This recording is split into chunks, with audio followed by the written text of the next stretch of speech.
আসসালামু আলাইকুম আমার প্রিয় ভাই ও বোনেরা, আমার নতুন একটি ভিডিওতে আপনাদের সবাইকে জানাই সুস্বাগতম। আমার রেসিপিটি হলো ফুলকপি দিয়ে ডিমের ঝোল। প্রথমত তেল গরম করে দিয়ে দিলাম পেঁয়াজ কুচি, হলুদ মরিচ গুঁড়া, ধনিয়া গুঁড়া দিয়ে আমি একটু নেড়ে চেড়ে দিয়ে দিব স্বাদ মতো লবণটা দিয়ে নেড়ে চেড়ে আমি দিয়ে দিব ফুলকপি কেটে রাখছি, কেটে ধুয়ে, সেই সাথে একটু আলু ছিল।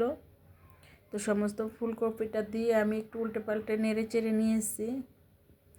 নিয়ে আমি একটু পরিমাণে পানি দিয়ে ঢেকে রাখছি। ওই পাশে আমি আমার মিনি ছোট্ট রাইস কুকারে আমি ডিমগুলো সিদ্ধ করে নিলাম। এটা হলো মনে করেন এরকম একটা রেসিপি, অনেক শর্টকাট সহজ একটা রেসিপি। তো যেমন ধরেন আপনার বাসায় আজকে সবজি আছে, মাছ নাই, মাছ মাংস কিছুই নাই, তো না খেয়ে তো আর থাকা যাবে না।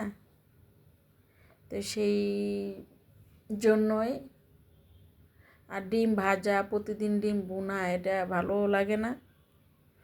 মাছের বিকল্প যদি চান আপনারা, তাহলে এইভাবে ডিম সিদ্ধ করে হালকা একটু ভেজে নিয়ে যে কোনো সবজি দিয়ে রান্না করে খেতে পারেন, অসুবিধা নাই। সব খাবারই ভালোভাবে করতে পারলে খাওয়া যায়। তো এখানে আমি ফুলকপিটা কষে টষে সম্পূর্ণ কিছু করে নিয়ে ঝোল দিয়ে দিলাম। আমার ডিমগুলো আমি একটু ভেজে নিব, ভেজে নিয়ে আমি আমার তরকারির সাথে অ্যাড করে দিব। আমি আগে একটু টমেটো কুচি করে নিয়েছি, ওটা দিয়ে দিব। ওটা দিয়ে আমি ডিম দিয়ে দিব।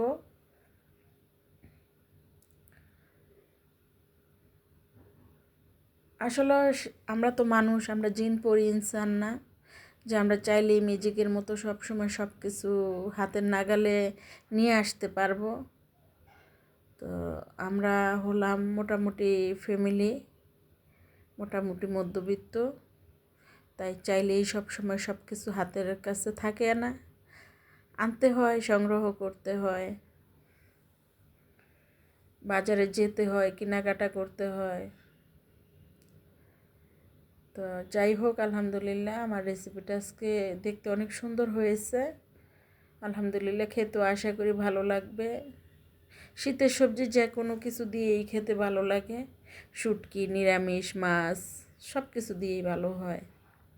তো আপনারা চাইলে এভাবে করে খাবেন, ইনশাল্লাহ ভালো লাগবে। তো আমি এখানে অনেক বড় একটি বেগুন একটু সরষের তেল মাখিয়ে আমি চুলায় পুড়ে নিয়েছি। শুকনা মরিচ ভেজে নিয়েছি পেঁয়াজ কুচি করে, ধনিয়া পাতা কুচি করে। তো আমি বেগুনটাকে একটু খুলে মেলে দেখে নিয়েছি এটার ভিতরে কোনো পোকা ফাঁপা আছে কি না।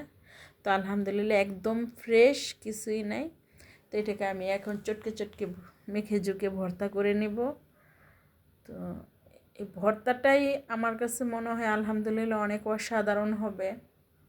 এই ভর্তা দিয়েই 2 থালা ভাত খাওয়া যাবে। তো আপনারা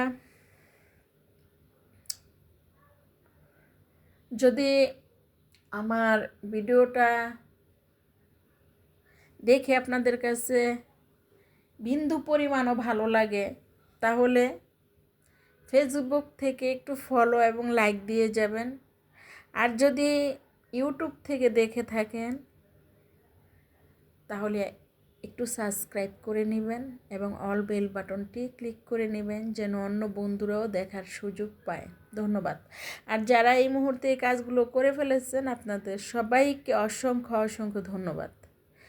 তা আমি আমার খাবার পরিবেশন করে খেয়ে বলবো যে আমার আজকের রেসিপি দুটা কেমন হয়েছে, খেতে কেমন লেগেছে। তো আপনারা একটু ধৈর্য ধরে আমার সম্পূর্ণ ভিডিওটা দেখে যাবেন। আলহামদুলিল্লাহ, আশা করি ভালো লাগবে। তো আমি প্রথমত ভর্তাটা দিয়ে একটু খেয়ে নেব, তারপর আমি আমার ডিম দিয়ে যে ফুলকপির সবজিটা রান্না করছি ওটা দিয়ে একটু খেয়ে নেব। তো আপনারা শেষ পর্যন্ত দেখতে থাকেন।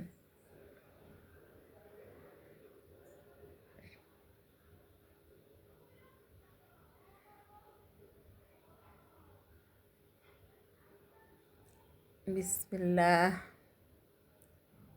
আলহামদুলিল্লাহ, আল্লাহর নেয়ামত হয়েছে, অসম্ভব টেস্টি হয়েছে মাশাল্লাহ। এটা বলে বুঝাইতে পারবো না যে কত ভালো হয়েছে। তো আমার বেগুন ভর্তা দিয়ে কিছু পরিমাণে ভাত খেয়ে নিলাম। এখন আমি একটু তরকারি দিয়ে খেয়ে নিব।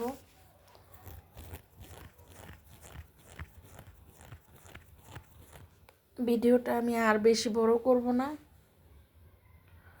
আপনারা বিরক্ত হয়ে যাবেন। আমি সত্যি মন থেকে কাউকে কষ্ট দিতে চাই না, কাউকে বিরক্তও করতে চাই না। আমি চাই সবাই মন থেকে একটু আমাকে ফলো করুক, দেখুক।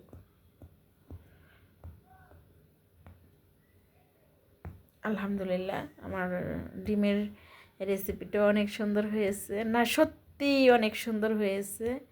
এটা আপনারা খান নাই দেখে যে আমি এইভাবে বলবো এটা না, সত্যি অসাধারণ হয়েছে। তো আপনারা সবাই ভালো থাকেন, সুন্দর থাকেন, সুস্থ থাকেন, নিজের শরীরের প্রতি যত্নশীল হবেন, ফ্যামিলির সবাইকে ভালো থাকার উপদেশ দিবেন, সাহায্য সহযোগিতা করবেন। তো আমি আজকে এখানে চলে যাচ্ছি। আল্লাহ হাফেজ।